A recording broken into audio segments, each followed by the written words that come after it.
Halo sahabat otomotif kompas.com, kembali lagi dengan saya Dio dan Anjaya. Kali ini saya akan mereview Yamaha Gear Ultima 125. Setelah meluncur pada Maret 2025, akhirnya kita kebagian nih unit reviewnya. Bagaimana impresinya? Saksikan terus videonya ya.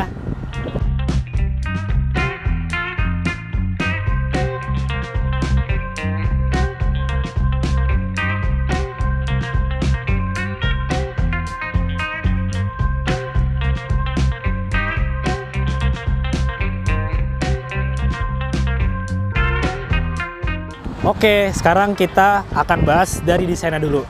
Pertama dari depan. Bisa kelihatan kan dari depan tampilannya beda dengan model sebelumnya. Kalau dilihat lebih detail, bagian lampu mungkin mirip dengan Gear sebelumnya. Tapi lampu sen beda nih. Ini kayak model NMAX yang versi lama ya. Jadi modelnya kayak di bagian sayap gini. Terus desain lampunya masih mirip dengan yang model sebelumnya tapi lebih ramping lagi. Terus di bagian atas cover headlampnya juga masih versi buta ya. Tapi di sini ada bagian desain garis gitu, bikin lebih dinamis. Bagian bawah spakbornya kelihatan lebih lebar. Nah, sekarang kita lihat kaki-kakinya.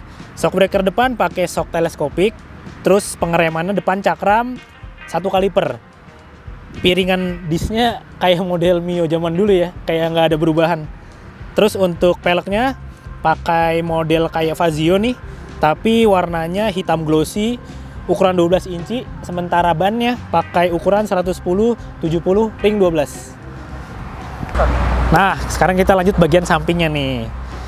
Kalau dilihat, Yamaha Gear Ultima ini desainnya kayak ala-ala crossover ya. Jadi bagian plastik hitamnya tuh cukup mendominasi menurut gua. Bagian depan misalnya di sini nih. Ini bagian plastik hitamnya di sini ada. Terus bagian belakang sebelahnya juga ada bagian plastik kasarnya. Dan bagian plastik kasarnya tuh nggak cuman polos aja. Dia kayak ada motif garis-garisnya, bikin tampilannya tuh kayak ala-ala mobil SUV gitu ya, yang gagah dan kayak mirip over fender SUV gitulah. Sementara bagian bodi depannya menurut gua kayak lumayan solid gitu. Jadi tebel plastiknya. Sama kayak bagian plastik hitamnya juga nih kayak lumayan kokoh ya. Terus kita agak ke tengah sedikit nih. Di bagian tengah decknya nih kelihatan kayak lumayan rendah ya. Meskipun aki di bagian bawah nih. Kalau di merek Honda kan aki di bagian bawah tapi decknya agak tinggi ya. Ini dia malah lebih rendah. Ini sebenarnya bagus nih untuk posisi kaki kita lagi mengemudi ya. Jadi nggak terlalu tinggi. Terus bagian deck tengah juga cukup lebar ya. Jadi kalau buat naruh tas nih masih oke nih. Terus kita lihat bagian atasnya untuk jalur stang dia masih pakai plastik. Sementara untuk handle remnya pakai warna dasar ya, warna aluminium gitu. Dan spionnya kalau kita lihat bagian atas mirip sama desain-desain motor Yamaha lainnya kayak Jupiter Z1, Yamaha NMAX yang model lama juga kayak gini. Yang gue suka spionnya kokoh banget, digoyang-goyangin tuh agak berat gitu. Terus kita lanjut lagi bagian tengahnya. Nih, ini juga keren menurut gue. Jadi dia kayak ngasih footstep boncenger di bagian atas. Jadi dua, di bawah ada, di atas ada. Ternyata kalau menurut Yamaha ini untuk anak-anak. Kalau anak-anak bonceng, dia bisa injek di bagian sini. Dan di bagian bodinya, ini pas banget ada bagian plastik kasar. Jadi dia nggak ngerusak bagian bodi halusnya. Ini oke sih. Terus kita mundur lagi ke belakang. Masih ada plastik-plastik kasar gini ya, sampai bagian sini. Dan ini dong behelnya nih, beda banget sama motor Yamaha lain ya. Jadi dia pakai model bracket kayak box gitu. Tapi sebenarnya ini nggak bisa dipasang box langsung sih, mesti pakai base plate tambahan karena ini nggak ada dudukan buat baut ya. Tapi misalkan ini dipakai, ini cocok banget buat dudukan tas. Jadi kalau boncenger pakai tas gitu, tasnya bisa tersangga dengan nyaman nih. Jadi nggak terlalu berat di bagian pundak ya. Ini oke menurut gua. Terus kalau kita lihat bagian knalpot, ini so far desain knalpotnya mirip sama Fazio, tapi untuk covernya dia beda nih. Covernya beda, dia pakai plastik hitam dengan desain yang mengikuti Gear Ultima gitu. Nah, sekarang lihat roda belakang ya. Dia pakai ban ukuran 110/70 ring 12. Berarti ukuran bannya sama dengan depan, tapi lebar peleknya beda, lebaran belakang. Dan menariknya dia pakai ban Maxxis ya, depan belakang. Terus yang depan motifnya juga lebih banyak alur airnya. Kalau yang belakang lebih sedikit-dikit. Apa itu sedikit-dikit? Nah, sekarang kita lanjut bagian shock breakernya. Tampilannya standar ya, nggak pakai tabung. Dan bagian as shock breakernya juga kayak expose gitu. Beda sama merek sebelah yang tertutup cover. Terus kalau di bagian CVT, nah kelihatan nih dia pakai basis mesinnya punya Fazio ya. Jadi covernya di bagian atas CVT-nya, dan model CVT-nya ini dibungkus sama plat gitu, bahan plat. Terus dia tanpa Kickstarter. Padahal kan ini untuk varian termurah ya. Di Honda Beat varian termurah dia masih ada. Sementara di Yamaha Gear Ultima nih nggak ada. Terus salah satu keunikan dari CVT-nya Gear Ultima ini dia pendek. Modelnya lebih ringkas, dan kata Yamaha ini yang bikin torsinya lebih gede. Nah, sekalian ngomongin mesin. Jadi di atas kertas Yamaha Gear Ultima ini pakai mesin 125 cc yang sebenarnya basisnya sama kayak Fazio. Tapi dia beda dibandingkan gear yang lama. Kalau spek dari Yamaha, motor Gear Ultima ini tenaganya sekitar 8,3 tenaga kuda pada 6.500 rpm dan torsinya 10,6 Nm pada 4.500 rpm. Secara tenaga mungkin dia lebih kecil dibandingkan Gear 125 yang lama, tapi torsinya lebih besar. Nah, kemudian bagian belakang nih, lampu belakangnya. Untuk lampu remnya, dia ternyata masih pakai bohlam. Terus lampu sennya juga bohlam. Modelnya kayak tipis banget gitu ya. Jadi kecil, mengerucut di bagian tengah. Terus di bagian bawahnya ada mata kucing. Sementara di atas bagian lampu ini ada sedikit fungsi nih. Ini bisa buat mengikat di bagian behelnya. Karena dia punya cantolan, jadi ini mungkin bisa dibilang juga backrack ya, atau rak belakang gitu. Jadi ini fungsinya untuk mengikat barang yang ditaruh di belakang gitu. Jadi nggak cuma buat naruh box doang. Keren. Terus kalau spakbor lumayan lebar mengikuti bannya. Jadi ini cukup ampuh nih untuk menghalau cipratan air. Nah, tampilan dashboardnya kayak gini nih. Stangnya Yamaha Gear Ultima. Kelihatan banget dia ini adalah varian termurah karena ada beberapa fitur yang absen. Pertama, ini nih fitur SSS Yamaha atau idling stop systemnya. Terus lampu hazard juga absen. Lalu layar speedometernya nih, kalau yang varian tertinggi dia pakai LCD, sementara yang varian termurah dia model jarum aja ya, model jarum biasa gini. Terus dia juga nggak ada aplikasi Y-Connect. Jadi yang varian teratas tuh dia punya aplikasi Y-Connect yang bisa memantau fitur-fitur di motor sekaligus jadi pengingat servis. Cuman kekurangan motor ini sebenarnya bisa jadi kelebihannya karena dengan dia pakai speedometer jarum artinya dia minim perawatan. Soalnya yang model LCD kadang-kadang kan bisa jadi kena sunburn atau mungkin ada sedikit memudar warnanya.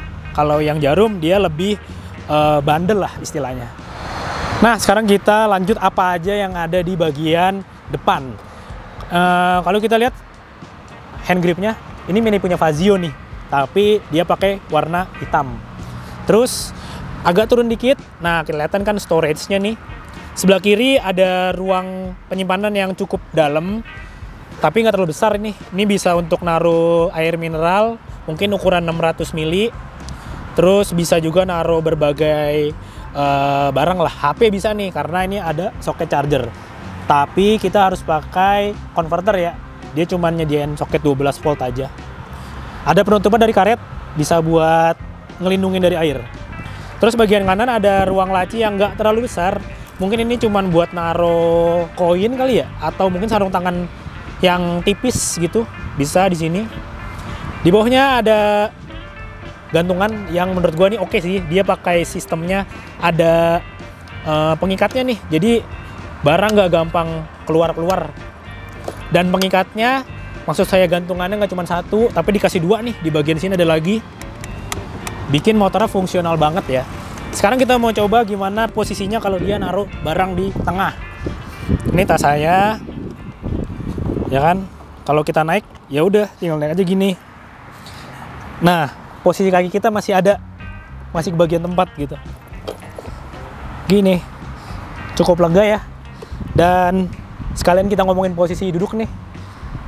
Posisi dengkul sama stang jauh, jadi aman, nggak mentok ya kan. Tinggi saya sekitar 163 cm. Posisi kakinya nyaman, dia nggak naik banget tadi seperti yang saya bilang. Meskipun ada aki, tapi posisi decknya dia cukup rendah ya. Kakinya cukup rileks, terus tangan posisinya dia masih cukup rendah, nggak tinggi-tinggi banget. Kita turunin biar kelihatan posisi kaki saya. Nah, gini nih posisi realnya. Kaki secara umum rasanya masih agak jinjit sedikit, tapi masih aman banget buat di lampu merah misalnya ya. Kedua kaki masih bisa napak. Dan menurut gua joknya oke juga. Dia empuk dan lumayan lebar untuk motor harga 19 jutaan ya. Rasanya jadi kayak lebih premium gitu, kayak motor harga 23 atau 22 jutaan. Nah, kira-kira gini rasanya kalau jadi boncenger. Joknya tadi seperti gue bilang, dia lebar dan di belakang ternyata lebih empuk daripada yang di depan ya.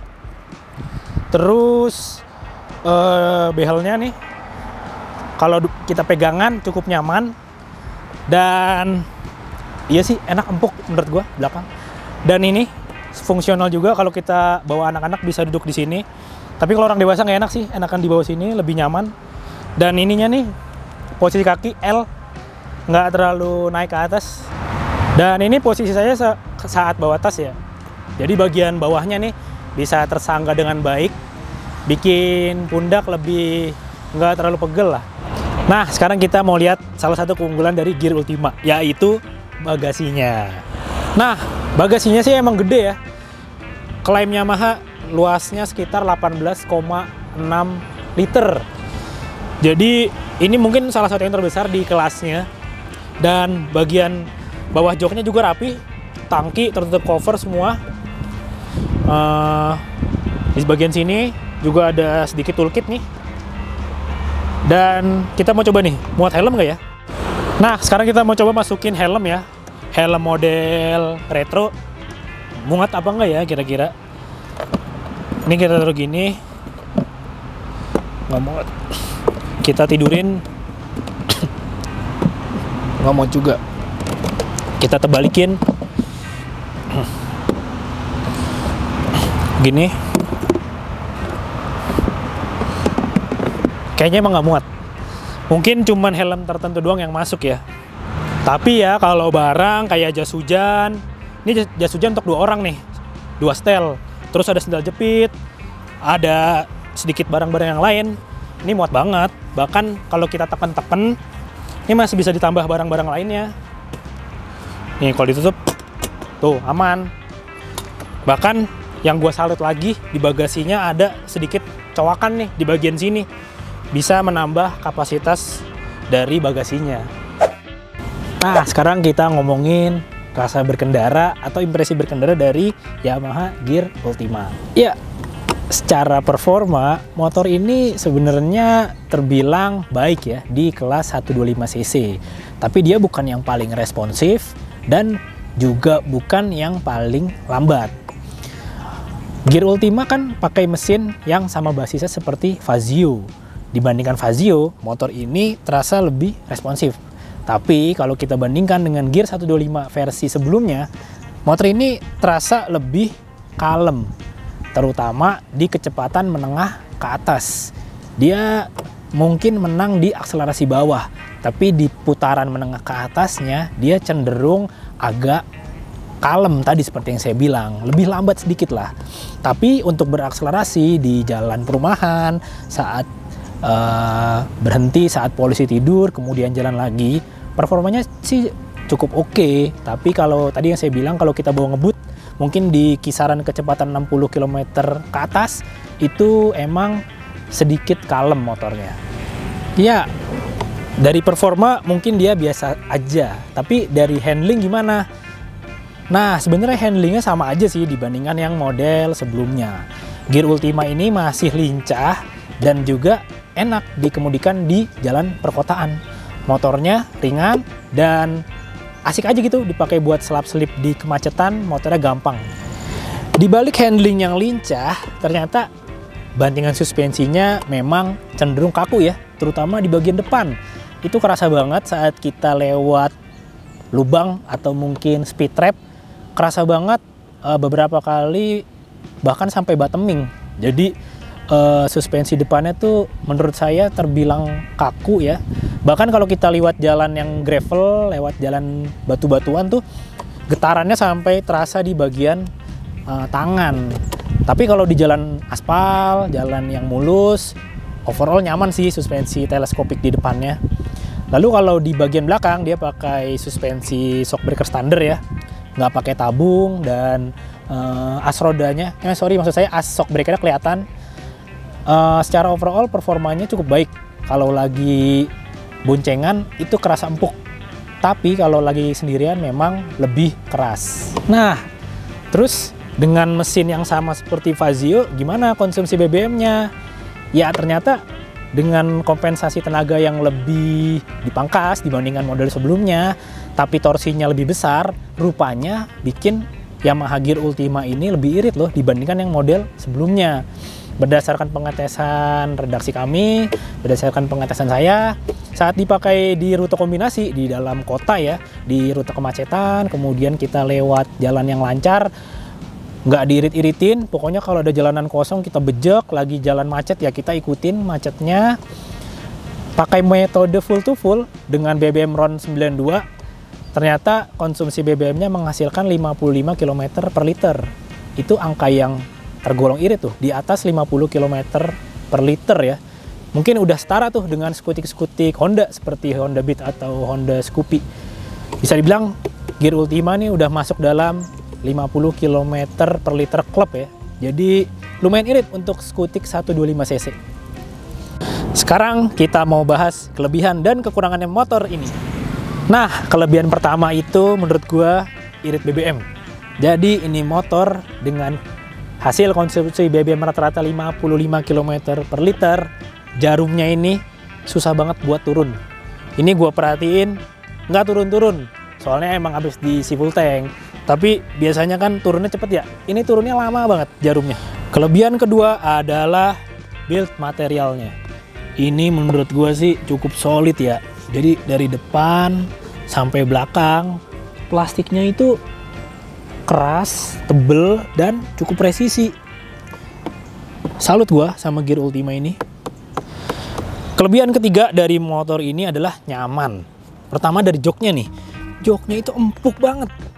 Di depan empuk, di belakang lebih empuk lagi. Selain empuk, dia juga lebar ya. Jadi nggak kayak skutik murah yang ramping, dia lebar. Terus yang bikin motor ini nyaman juga dek tengahnya nih cukup lebar ya. Nah, meskipun dia punya beberapa kelebihan, tapi dibalik itu semua tentu motor ini punya kekurangan. Yang pertama menurut gue adalah suspensi depannya nih. Jadi dia karakternya terbilang kaku ya buat motor entry level, buat skutik murah yang harusnya dibikin nyaman, apalagi buat pemula. Dengan karakter keras kayak gini menurut gue ini lebih cocok di motor sport atau mungkin bebek yang punya performa tinggi ya kayak Jupiter MX atau mungkin MX King, itu cocok. Tapi kalau buat skutik murah kayak gini harusnya bisa dibikin lebih empuk lagi. Kalau sendirian terasa agak kaku, kalau boncengan justru dia bottoming alias mentok. Lalu kelemahan kedua menurut gua itu ada di sektor performa. Meskipun dia pakai mesin 125 cc generasi terbaru yang basisnya dari Fazio, ternyata performanya biasa aja, nggak ada yang spesial. Kalau lagi jalan tenaganya nggak responsif amat, tapi juga nggak lemot amat. Memang keunggulan dia ada di konsumsi BBM yang lebih hemat. Mungkin karena itu juga performa motor ini terasa biasa saja dari mesinnya. Nah, kelemahan ketiga menurut gue itu udah di desainnya. Jadi desainnya ini mungkin bukan selera semua orang ya. Menurut lo gimana kameramen? Iya kan? Jadi desainnya itu mungkin kombinasi antara Yamaha NMAX kali ya, nih di bagian Senna ini, dan Yamaha Gear versi lama. Jadi lampu depannya agak cekung gitu, kayak Suzuki GSX mungkin ya. Mungkin ada yang suka, tapi ada juga yang mungkin gak selera sih. Nah, jadi secara umum Yamaha Gear Ultima punya dua varian. Varian hybrid yang ini nih, punya 4 pilihan warna. Salah satunya warna sen, seperti yang saya tes ini. Sen alias warna pasir ya, jadi dia agak kecoklatan dan warnanya matte. Tapi kalau yang suka warna glossy, ada kok pilihan warna lainnya seperti warna merah atau warna dual blue. Untuk varian Hybrid S, dia punya dua pilihan warna ya. Ada dark grey sama silver. Kemudian joknya juga beda, warnanya coklat. Terus fitur-fiturnya juga untuk varian Hybrid S lebih lengkap. Bicara soal harga, Yamaha Gear Ultima dibanderol mulai 19.990.000 untuk varian hybrid yang ini nih. Jadi mulai 19 jutaan ya harganya. Sampai yang paling mahal tipe Hybrid S dijual 21.500.000. Artinya selisih sekitar 1,5 juta rupiah. Di pasaran, motor ini bersaing langsung dengan Honda Beat ya, yang sama-sama dijual di angka 19 jutaan. Kemudian bisa juga bersaing dengan Honda Genio yang ada di rentang 21 jutaan. Lantas gimana menurut kalian? Worth it nggak dengan harga segitu? Kalian bisa dapat motor Gear Ultima tipe hybrid yang bisa dibilang hybrid, mild hybrid ya, bukan hybrid beneran. Terus fitur-fiturnya dan dari performanya, build materialnya, konsumsi BBM-nya, harganya mulai 19 jutaan. Gimana, layak nggak untuk dipinang?